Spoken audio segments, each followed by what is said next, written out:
할렐루야. 자, 오늘부터는, 어, 사도신경에 대해서 제가 성도님들에게 몇 달 정도로 강의할 예정입니다. 왜냐하면 지금 제가 교리를 하고 있지 않습니까? 교리를 이제 신학서론부터 종말론까지 하려면 이게 몇 년 분량의 교리이기 때문에 이거를 다 알기까지는 시간이 좀 많이 소요돼가지고 사도신경은 몇 달 정도만 하면 사도신경의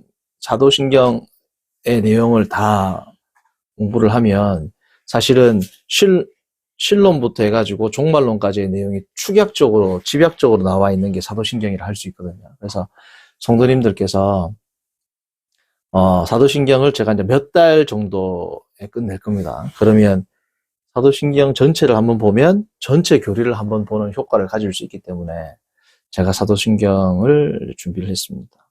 그것도 그렇고, 지금 이제 제가 6월 25일부로 이제 지금 사역하고 있는 교회에서 사임을 하는데, 제가 우리 지금 중고등부 아이들을 가르치고 있는 중에 이제 2달 남은 이 시간 가운데 우리 아이들에게 성경의 전체적인 가르침을 다 알려줄 수 있는 방법이 뭘까 고민하던 중에, 사도신경을 알려줘야겠다. 그래서 어제 아래가 주일 4월 16일이었네. 4월 16일을 포함해서 세보니까 11번 제가 설교할 수 있더라고요. 그래서 우리 아이들에게 11번 동안 사도신경을 다 가르치고 사임을 하면 우리 아이들이 전체 성경의 교리를 한 번은 다 듣고 전체적인 성경의 내용을 숙지할 수 있을 것 같다라는 생각으로 사도신경을 준비를 했고, 그래서 오늘부터 하는 제 강의는 우리 중고등부 학생들에게 했던 설교를 좀 더 다듬고 좀 더 이제 학문적으로 준비를 해서 지금 이제 우리 이 성경 공부를 듣는 성도님들에게 알려주려고 합니다. 기본 큰 틀과 뼈대는 제가 중고등부에서 했던 설교와 같다고 보시면 돼요. 디테일한 부분이라든지 조금 더 학문적인 깊이는 이 강의에서 제가 이제 좀 더 언급을 하겠지만, 전체 틀은 우리 중고등부 아이들에게 했던 설교의 내용을 토대로 하고 있다라는 것을 알고 계시면 됩니다. 자,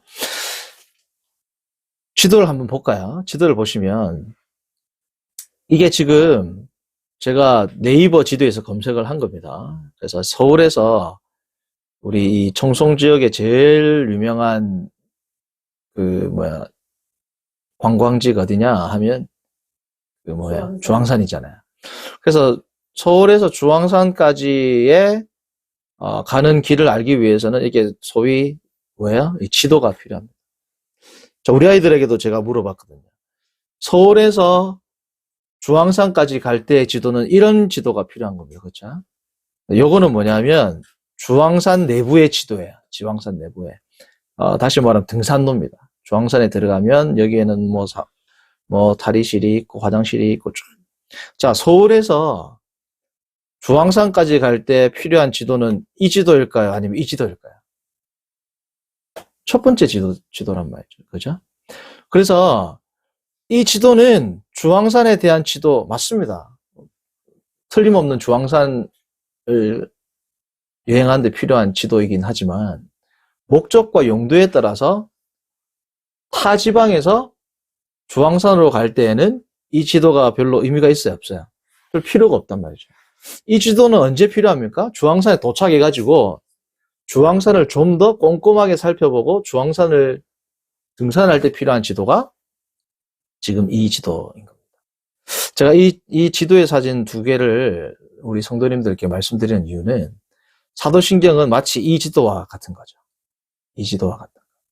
그래서 성경 전체의 내용을 알 때에는 예를 들면 이겁니다.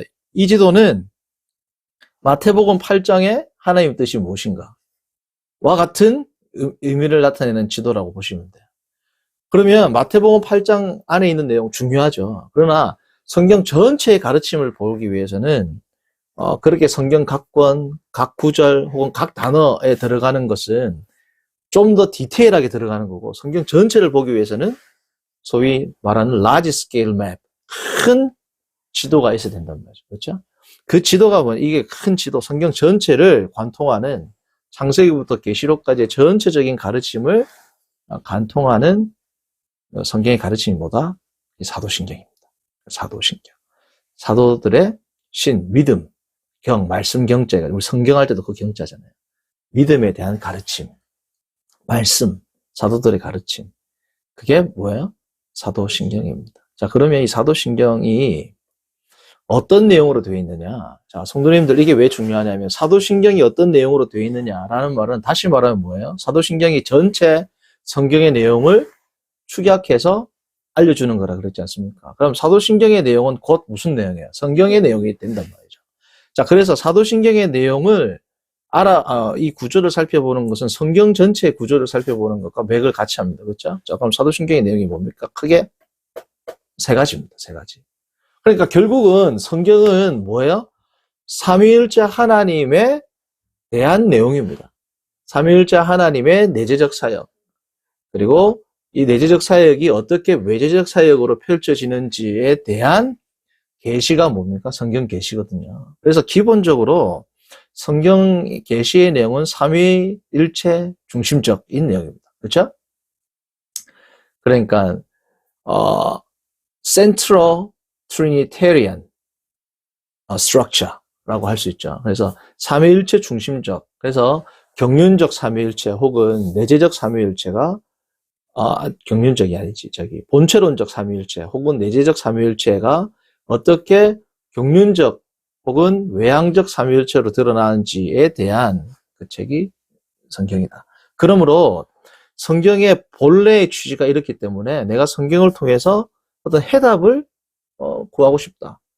내가 성경을 통해서 위로를 얻고 싶다. 그럴 수 있죠. 그러나 이게 주된 목적이 돼서는 된다, 안 된다? 안 된단 말이죠. 하나님에 대한 그 계시에 우리가 들어가고 하나님의 계시로 충만해지면 자연스럽게 결과적으로 나오는 게 위로고, 그 계시를 통해서 내가 삶을 정확한 관점에서 바라보고, 또는 그 계시에 충만한 계시로 말미암아 하나님께서 해결해 주시는 그러한 것들을 맛보고 하는 것들은 결과지, 우리가 우리의 삶의 문제라든지 그의 삶의 문제를 천착해서 그거를 살펴본다든지 아니면 어떠한 해결점을 찾기 위해서 성경을 보는 것은 원래 성경의 취지에는 맞다, 안 맞다? 안 맞다는 겁니다. 그건 사도신경의 구조만 봐도 알 수 있는 거죠.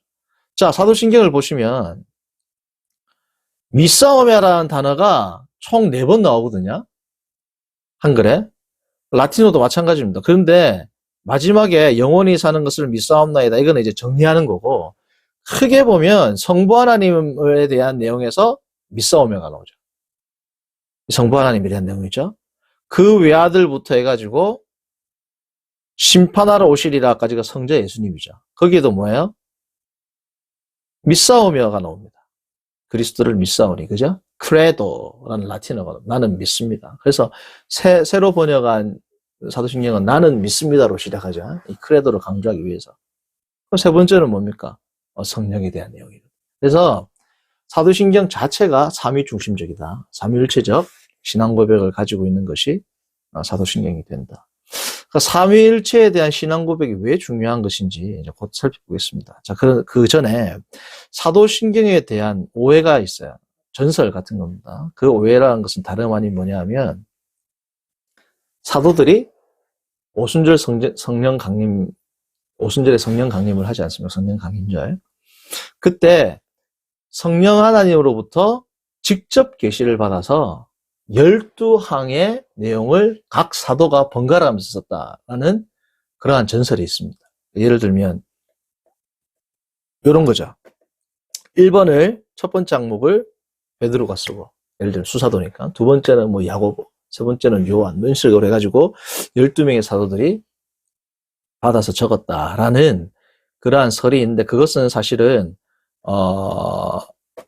거짓된 그냥 풍문으로 밝혀졌습니다. 왜냐하면 사도신경에 대한 신적 권위를 강조하다 보니까 그러한 일이 있었고, 이러한 최초의 기록된이라고 말했습니다. 제가 말씀드린 이유는 이제 어떤 구전으로 전해내려온 거 말고, 기록된 기록, 사도신경을 직접 전수받았다, 사도들이 직접 전수받았다라고 기록된 내용은, 최초의 내용은 약 390년 정도 되는 밀라노의 주교였던 암브로시우스가 이 말을 했습니다. 그리고 한 10년 뒤쯤에 이제 아퀴레이아가 이제 이탈리아, 밀라노도 이탈리아 지역이고, 다 이 로마가 중심지였지 않습니까? 베드로가 사역을 했기 때문에, 수사도. 그 아퀴레이아의 서사에 가는 루피누스라는, 사람도 400년 정도에 이제 이 이야기를 했거든요. 그래서 12명의 사도들이 번갈아 가면서 썼다라는 그런 오해가 있는데, 그게 이제 밀라노의 암브로시우스가 그 말을 했었고, 이제 아퀴레이아의 루피누스가 그 말을 했다라고 말씀을 드립니다. 그래서 여러분들 그 아퀴레이아라는 이 지역은 중요한 이유가 루피누스가 나중에 소위 아퀴레이아 역본을 사도신경을 이제 또 여러 사본이 몇 개 있는데 몇몇 사본 가운데 아퀴레이아에서 또 사도신경 사본이 나왔기 때문에 이 아퀴레이아라는 지역은 특별히 또 중요하고 기억을 해둘 필요가 있습니다.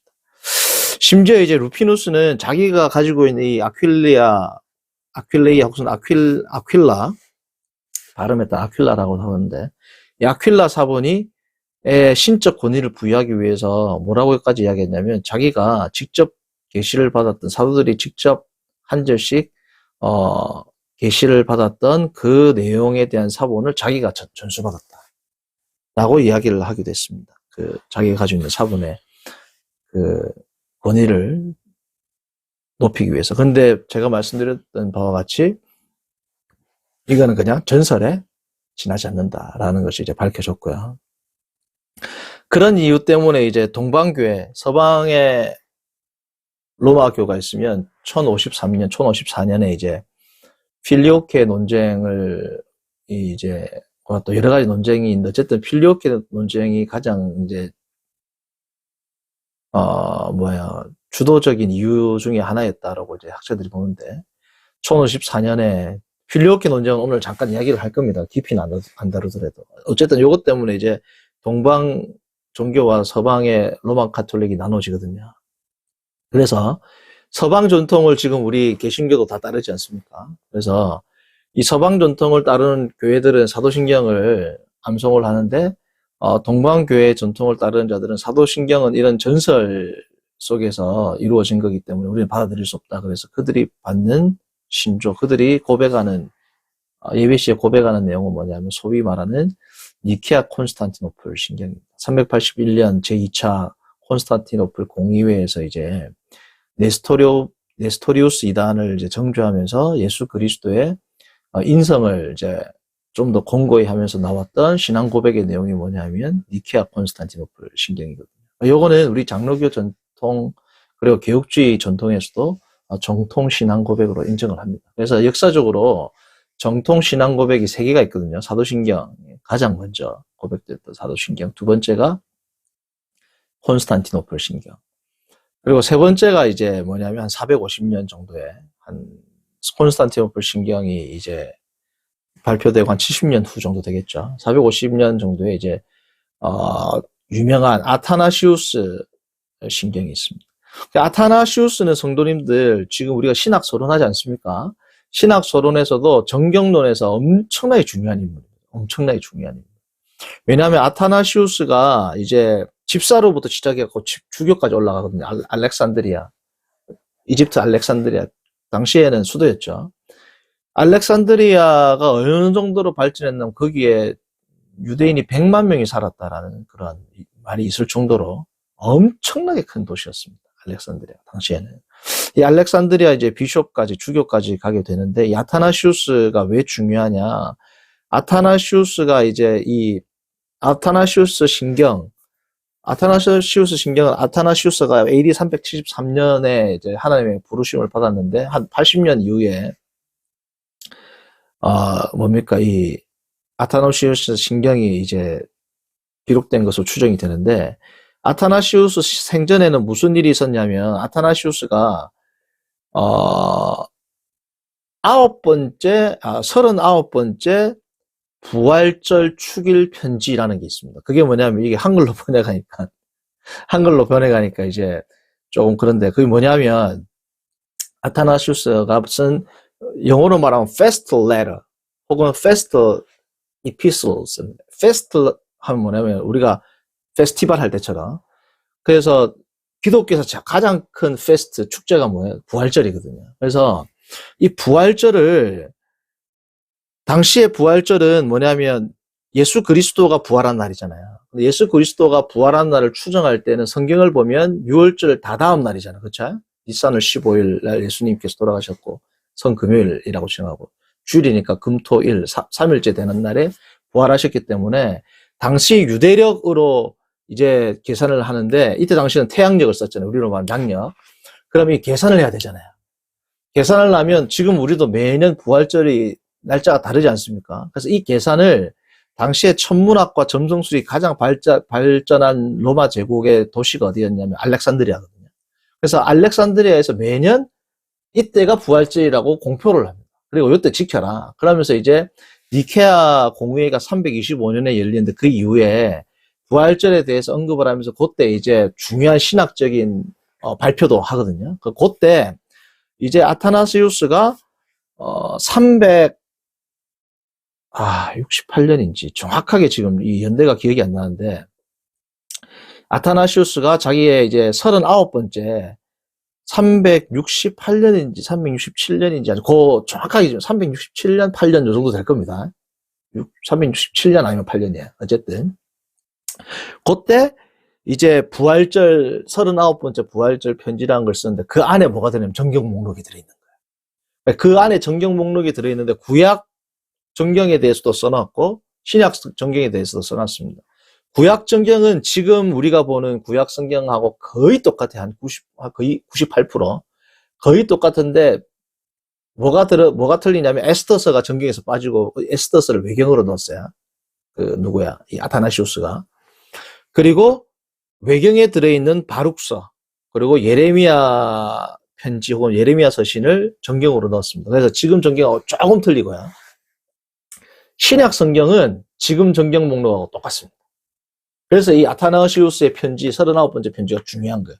신약 성경을 공식적으로 이제 자기가 기록을 하거든요. 그래서 물론 순서도 조금 틀리고 그 분류 방식도 틀린데 정확하게 지금 우리가 보는 이 성경 목록 27권과 일치하거든요. 분류 방식이라든지 이게 순서는 조금 틀리지만 그래서 이 아타나시우스가 자기의 본인의 편지를 367년에 보내고 이게 이제 419년 카르타고에 의해서 공식적으로 이제 선포가 되거든요. 이게 정경이다. 그러니까 중간에 이제 우리로 말하면 노예 정도 되는 시노드라고 하는데 지방 공의회가 한 또 2번 열립니다. 그 전에 많이 열리는데 여기서 말한 2번은 요때 아타나시우스 신경에 아타나시우스가 말했던 편지에 나오는 그 정경 목록이 진짜 정경이 맞다라고 이제 재확인한 작업을 어거스틴이 주기로 했었던 아프리카 히포에서 한번 393년에 확인을 하고 그리고 카르타고에서 또 카르타고 그때 당시에는 이제 시노드 지방 그 도시에서 모였던 그 공의회 거기에서도 이제 발표를 하고 공식적으로는 이제 419년에서 카르타고 공의회에서 이게 정경이다라고 발표를 했습니다. 그래서 아타나시우스가 정경에서도 중요하고 그리고 이 신조에서도 아타나시우스 신조가 굉장히 중요합니다. 그리고 이거 상식으로 말씀드리면 이 아타나시우스란 말 자체가 무슨 뜻이냐면 불멸자라는 뜻이에요. 불멸자. 안 죽는다. 부모님께서 이제 자식이 오래 살기를 바랬죠. 오래 살 정도가 아니고 안 죽는다 우리 아들은.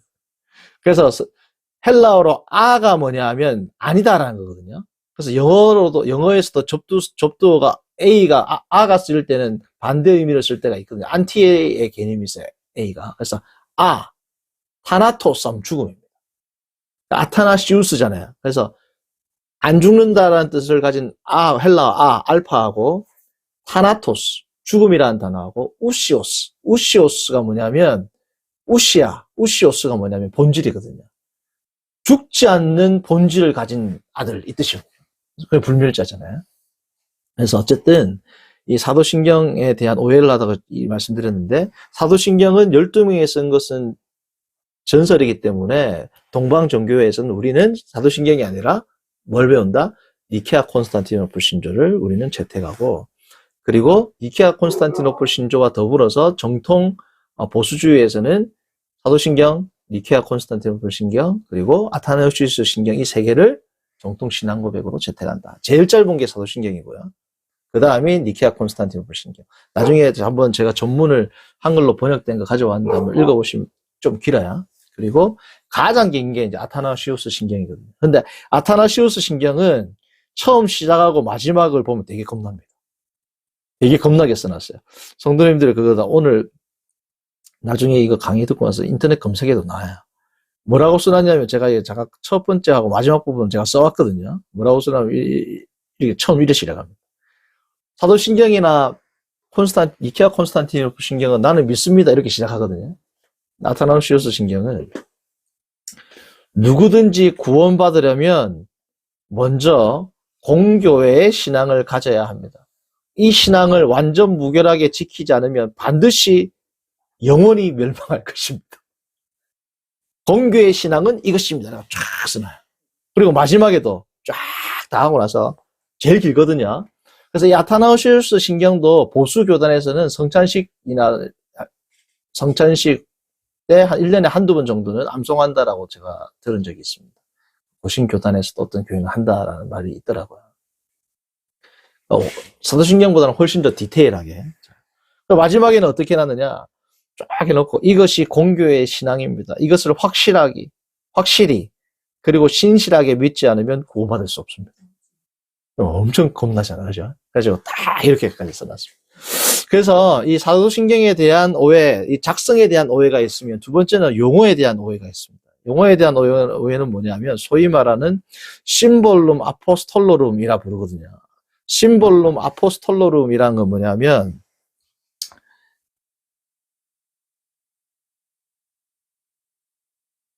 이건 오해가 아니고 뜻이에요. 뜻. 사도신경의 원래 뜻. 오해가 아니고 성도님들.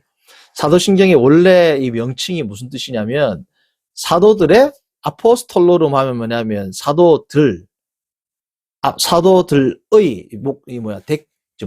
소유격이거든요. 사도들의 심볼룸. 이 심볼에서 UM 빼면 뭐야? 심볼이죠. 영어 심볼. 똑같습니다. 이 심볼이 심볼룸에서 나왔거든요.